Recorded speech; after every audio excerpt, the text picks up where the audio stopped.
vast span of stakeholders who were called to participate in the deliberations, the various subjects that you have picked up, including risk mitigation, also the fact that you had international agencies participating in this debate, in this discussion, encourages me to start looking at your targets or the infrastructure project exporter targets also afresh.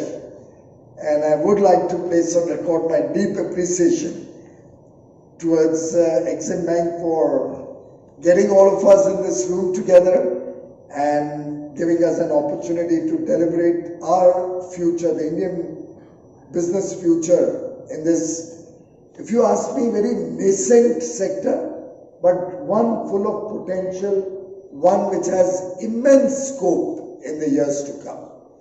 The outset, my apologies, I got terribly late, but today has been a very, very tough day in the office.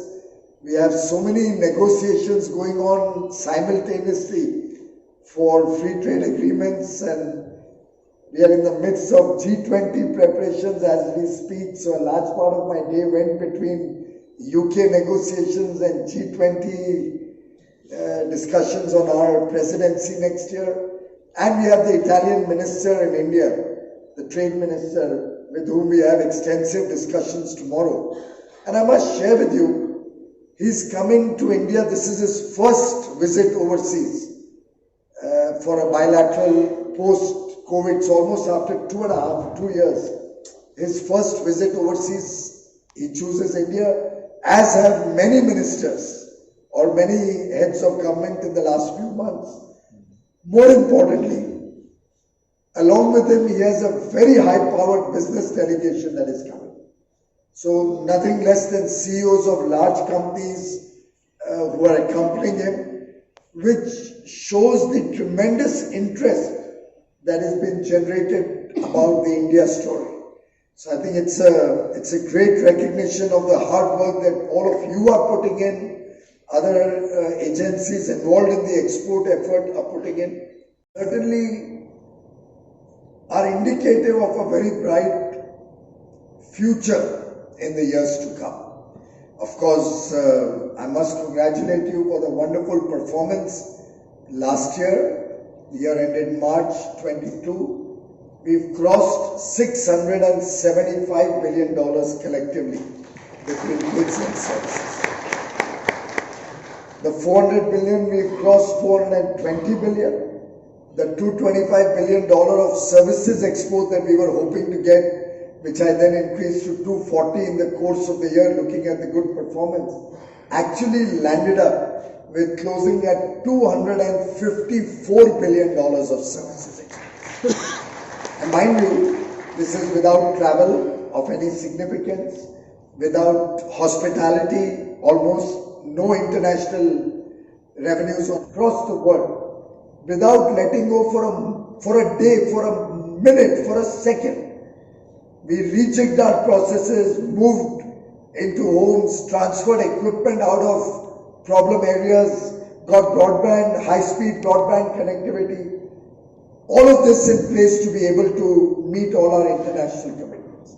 And I don't know whether all of you have been able to reflect on how all these projects, which were started in 2014, 15, 16, helped India fight the COVID battle smarter and more efficiently. I mean, imagine if Digital India hadn't been launched 6 years before COVID hit the world, or 5 years before we got into this problem. Do you think we could have had service exports of a record level in a COVID year, where the first quarter saw the worst COVID wave, April to June 21. The third and fourth quarter, half of each of these, saw the third wave of Omicron. And between the second and third wave, with a large part of the economy facing turbulent times, I think it's remarkable that our international trade has achieved such high levels.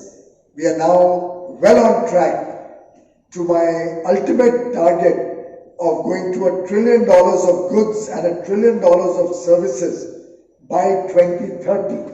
over the next 8 years. And all of this is only going to be possible with your support, with your active participation, with the support of organizations like Exim Bank in a much bigger way. And with bigger, may I, with your permission, Madam, add also bolder. I think the conservatism that is set into the financial world needs to go away. The Honorable Prime Minister has, on more than one occasion, been urging bankers, insurance companies, and other stakeholders from the who are very relevant to the economy to start taking some risks now. It's an integral part of business.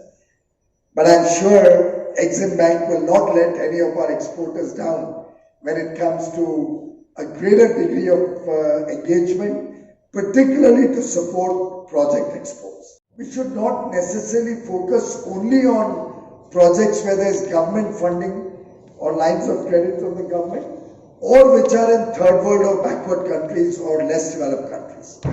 My sense is if somebody gets projects in Europe and America and all of that, your risks are much lower and you can price your finances better. Your risks being lower, probably your requirement for capital can also come down with higher credit rating of projects in Europe or the US or developed countries, and possibly your ability to lend. Then you can negotiate with, I don't know whether India or RBI or the finance ministry, wherever required. You can negotiate for higher credit lines or credit limits for your work. And should there be need of capital, we can always talk to the finance ministry to look at more capital, should that become the last resort. But I think it could be a mix of several innovative ways. You could look at credit enhancement schemes. You could look at some kind of a backstop arrangement to support commercial banks to come in to finance project exports with some kind of a backstop arrangement or a credit enhancement where you can borrow and on-lend to banks for further giving out to industry, and banks doing the larger credit risk, keeping their spread, but you helping in the fundraising. And a lot of your financing to commercial banks may not even come into your credit risk portfolio. When you give state banks some money, it may not come into your risk category. You can easily talk to RBI or India or whoever it is. I don't know much about where the bottlenecks of your operations are, but I'm confident we can always find a solution to all of that. Well, we are seeing services exports growing, but we need to see faster rate of growth in services exports, and that's where projects can play a significant role. They in fact also support our goods export. So if a project for a large pipeline is there, it helps us also give a preference or an opportunity for Indian suppliers to provide the material for infrastructure projects also. I think in every respect, whether it's technical capabilities, whether it's our ability to provide the necessary goods or merchandise to, whether it's our industrial capabilities in India to develop new products which may be required, the focus that we are giving on geotextiles and technical textiles to support our infrastructure requirements or the needs of infrastructure projects, all of this holistically can help us really get some good results on project exports. I believe that we have several projects which are under our lines of credit, which you are in any case monitoring or handling. In the last 2 or 3 years, we've seen some $4 billion worth of projects which have been covered under these schemes. But I often get a feedback that there's much more potential which we lose out for lack of adequate support with the kind of restrictions that you have on individual borrower lending or group borrower lending or country lending. I think one size fits all should not be our trend. Also, projects which are completed, maybe they have a letter of credit or a line of credit backing it up, should go out of the limits on your engagement. I was told that, I don't recall now exactly, but I do remember in one or the other of my interactions, this issue coming up that there are many projects either completed or very, very secure with lines of credit or letter of credit, which are actually blocking limits of Exim Bank.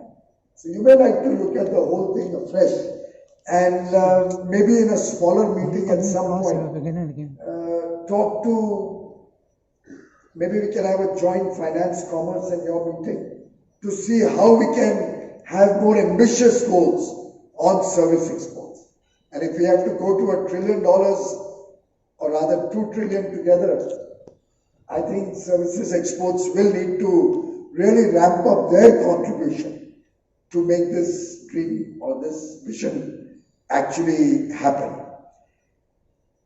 Of course, the government has concessional finance schemes and stuff like that, but I think more and more we move into businesses which are profitable, which are high paying, which stand on their own as business decisions, not dependent on government or government support.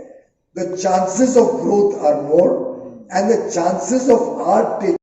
I think for far too long, all of us stakeholders have only looked at Africa or only looked at Southeast Asia. I think we need to look at the developed world with a new enthusiasm or effort. Some of our good companies need to go overseas and set up operations also so that we can capture a piece of the pie there. Maybe Exim can help by studying what the developed world wants. What are the restrictions in their government contracts? Do they need local presence? Do they need local companies only to be able to bid for such large projects, big or small, whatever? And accordingly guide our companies to make that right. And possibly the Indian infrastructure companies, if they move out of their total dependence on Indian business, many of which is stuck at different stages, somewhere for finance, somewhere for contractual problems, litigation, all of that. Maybe if they diversify their portfolio and look at some contracts in other parts of the world, it may help them also in their business to do better work or get better returns on their investments. We have the ADB, World Bank and all also financing several projects, not necessarily always linked to country-specific procurement. And I think knowledge about all of the projects that are approved anywhere in the world, and particularly those where Indian companies can participate, if that knowledge can be shared with more and more of the stakeholders in India, that will also open up their eyes to the big opportunities that are available in the world. And I'm sure many of our companies, either individually or in joint venture with other companies, can collectively participate and become qualified for different levels of projects all over the world. We on our part are committed to supporting you, and any ideas that have come out in the course of today's deliberations, any impediments that relate to government or government processes, or which we can help to resolve, we'll be absolutely delighted to take that forward, to understand and get that feedback from all of you. I think good times to come for the infrastructure creators. The world is now focusing on large investments on infrastructure. Government is committed to supporting international trade, foreign trade, exports, goods and services. And we'll be happy to work with industry, with our institutions to help bridge any gaps that you may be finding. As the Prime Minister said, the world has great expectations from India in the 21st century. It's for us to live up to those expectations. Our technology companies are demonstrating those capabilities. They are leading from the front when it comes to our international engagement. Our farmers are today feeding the world in a big way. $50 billion of agri exports, agri and marine exports last year. Now it's time for our engineers, our infrastructure creators, our project companies to start building the world. And I invite all of you to be a part of this journey. I invite all of you to work actively as important stakeholders of the India growth story. I believe each one of you is helping creating the foundations of a prosperous and developed India. And we really value your contribution, your effort, your support, the good work that you are doing. And I'm sure in the years to come, India will become the destination for project exporters when they are looking for growth, when they are looking for large projects, when they are looking for investments. And undoubtedly, you will become the creators not only of a new India, but of a new world.